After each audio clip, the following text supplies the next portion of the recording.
મા બાપથી મોટો કોઈ દેવ નથી. તમારા વોલેટમાં હું રાખું છું, મારા ઓફિસમાં મા બાપનો ફોટો રાખું છું, દાદા દાદીનો રાખું છું, મારા ઘરના મેઇન હોલમાં રાખું છું. ભગવાનને તો મેં જોયો નથી, પણ આમને મેં જોયા છે. એટલે મા બાપનું રિસ્પેક્ટ કરશો ને સાહેબ, ક્યાંય પાછા નહીં. એ આપણા જીવતા ભગવાન છે. ઘરમાં જીવતા ભગવાનને છોડીને પથ્થરોમાં ઓછો ને તંબુરોય નહીં મળે બોસ. જીવતા ભગવાન. મેં હમણાં જેટલા બિઝનેસ ચાલુ કર્યા ને તો બધી સેલિબ્રિટી આવે મારે ત્યાં, બધા ઓળખે એટલે બધા જ આવે. તો બધા સેલિબ્રિટી આજુબાજુ હોય. રિબિન કોણ કાપે? મારી બા. ડોસી કે કાપો લો. ખાલી કેવી ખુશી થાય તમે વિચાર તો કરો. હે, ચોથી વાત, 3000 લોકોને મેં સુસાઇડ કરતા બચાવ્યા. એમાંથી 2500 કયા ખબર છે? પેલીએ ના પાડી અથવા પેલાએ ના પાડી. 10,000 વર્ષના ભારતના તમામ ધર્મગ્રંથોને દુનિયાના તમામ ધર્મગ્રંથોમાં આ ચોથી વાત શું લખી છે ખબર છે? હે મનુષ્ય, તારા જન્મ સમયે તારો જીવન સાથી મેં નક્કી કરીને રાખ્યો છે. કૌંસમાં ફાંફા મારવા નહીં. સમજ પડી? તમને મા બાપ નક્કી કરવાનો અધિકાર છે, તમને ભાઈ બહેન નક્કી કરવાનો અધિકાર છે, તો તમને જીવન સાથી પણ નક્કી કરવાનો અધિકાર ઈશ્વરે આપ્યો નથી. નથી આપ્યો. મા બાપ બદલી શકાય, ભાઈ બહેન બદલી શકાય, તો જીવન સાથી પણ બદલી શકાય નહીં. અને જો બદલ્યો તો બીજા જન્મમાં એ જ મળશે. પેલી બબાલો તો પતાવવી પડે ને. એટલે ન ગમે તોય જાનું આઈ લવ યુ કરીને પૂરું કરવું, અને ગમતો હોય તો કહેવું જ.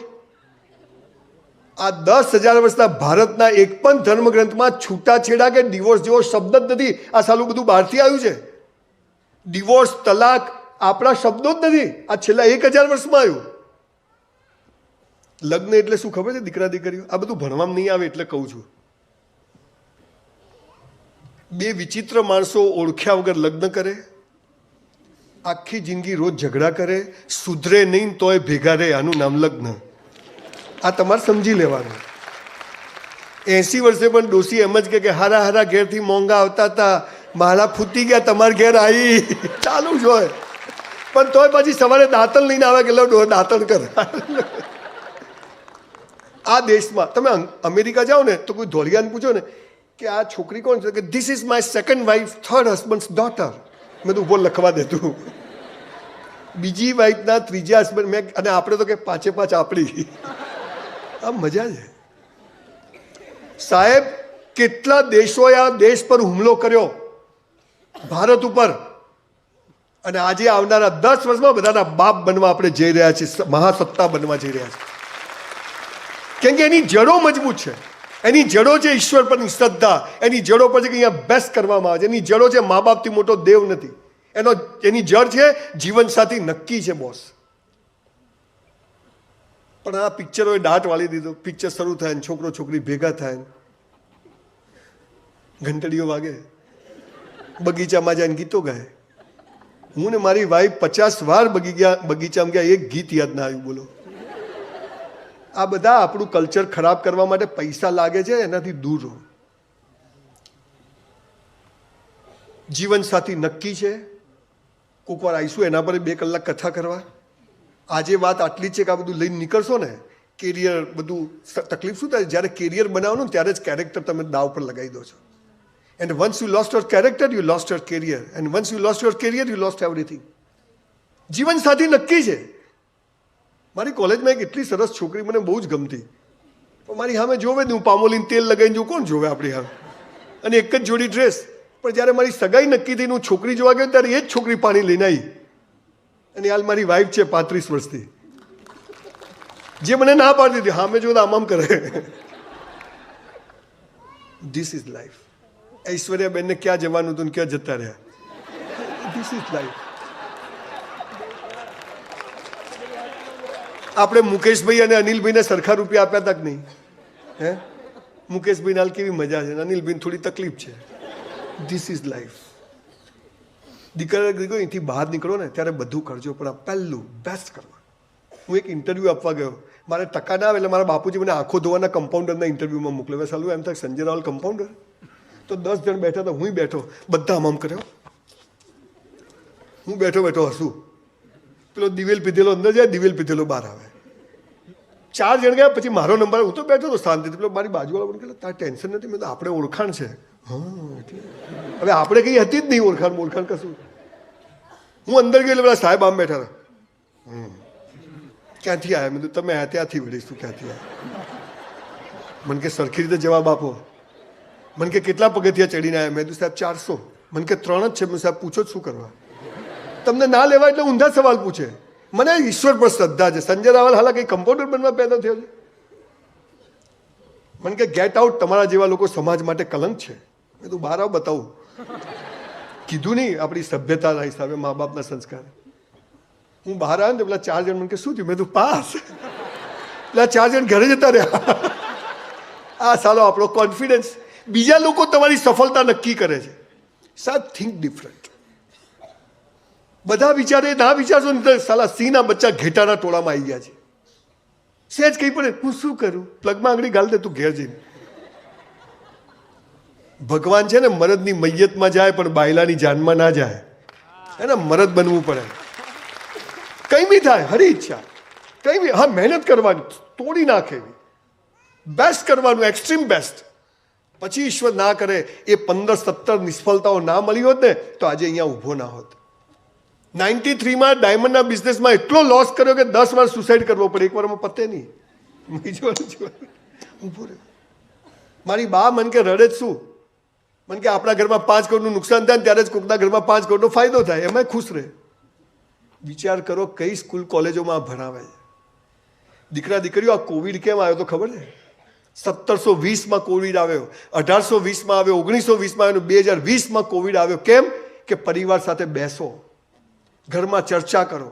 મારી બાન પૂછી તાર લગ્ન કઈ થયા? મને કે છનવાનો ચૂપ રહે. હું કહેતો ખરી. મને કે હું તો ઘોડિયામાં હતી. આ મજા હતી. નથી મા બાપ જોડે બેસતા, નથી જનરેશન ગેપ, નથી કમ્યુનિકેશન ગેપ છે.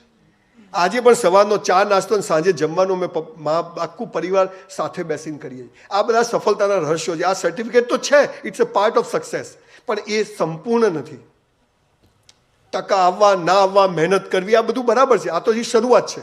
પણ જીવન જે આખું લડવાનું છે ત્યાં આ બધી ચીજોનું આપણે ધ્યાન રાખવું પડે કે બેસ્ટ કરવું. મા બાપથી મોટો કોઈ દેવ નથી. ઈશ્વર પર શ્રદ્ધા રાખવી. જીવન સાથી નક્કી છે. કેરિયર બગાડી 80 કરોડ લોકોને મોદી સાહેબ ખવડાવે છે, પેદા કરે જ જાય છે. દિલ હે કે માનતા નહીં. આ ઇઝરાયલ જુઓ 1 કરોડ છે, બધાને ફાંફા ચડાવે છે ને. 54 દેશોવાળા ક્યાં ખોવાઈ ગયા ખબર જ નથી પડતી. શક્તિશાળી બનીએ.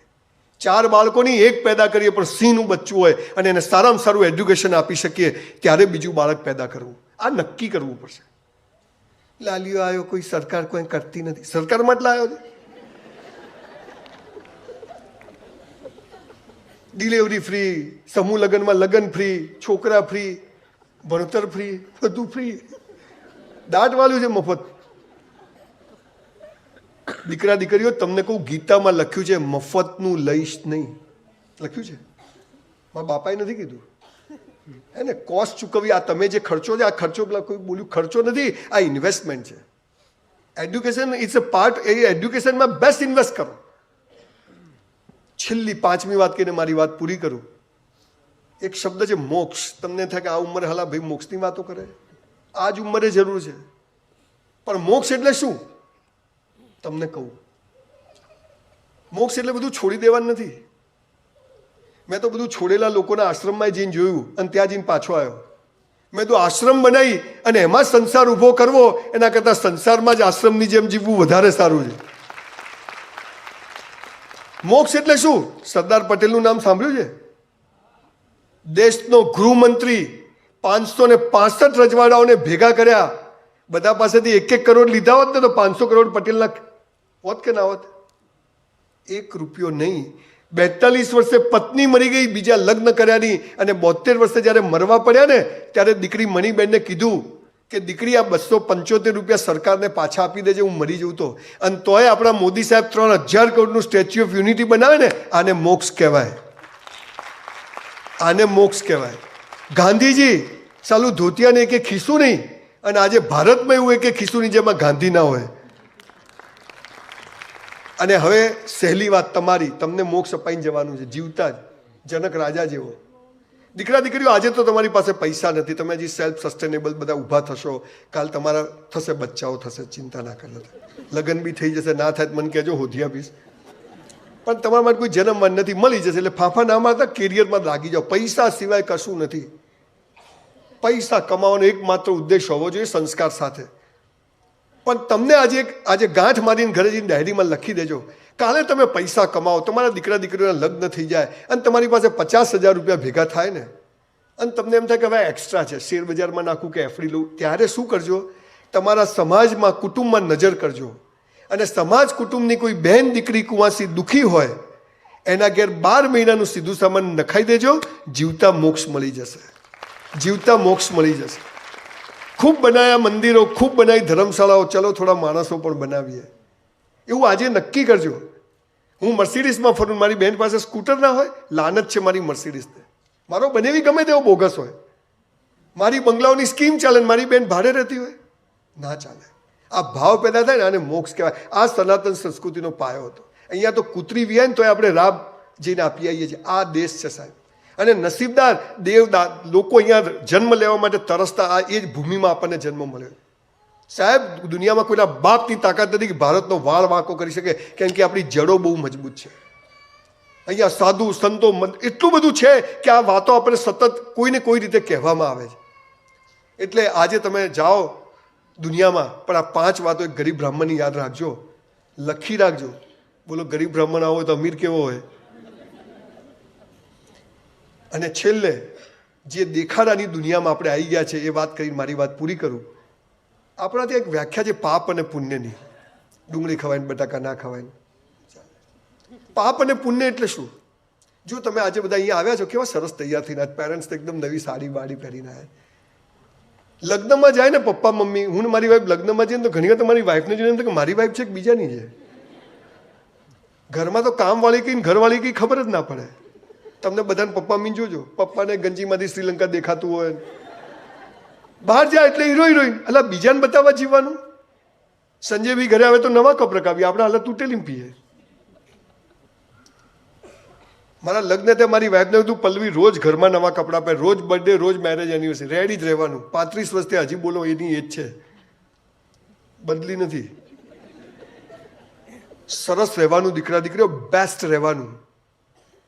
પાપ અને પુણ્યની એક જ લીટીની વ્યાખ્યા છે. તમે જે બીજાને બતાવવા કરો છો ને એ બધું પાપ, અને પોતાને બતાવવા કરો એ પુણ્ય. આના સિવાય કોઈ વ્યાખ્યા જ નથી. હો ગઈ હે પીર पर्वत सी पिघलनी चाहिए, इस हिमालय से अब कोई गंगा निकलनी चाहिए. मेरा मकसद हंगामा खड़ा करना नहीं है, ये सूरत बदलनी चाहिए, ये सूरत बदलनी चाहिए. આપ સૌનો ખૂબ ખૂબ આભાર. Thank you very much. અને સાહેબ મને સાંભળવા માટે બેઠા, this is my honour. Thank you sir.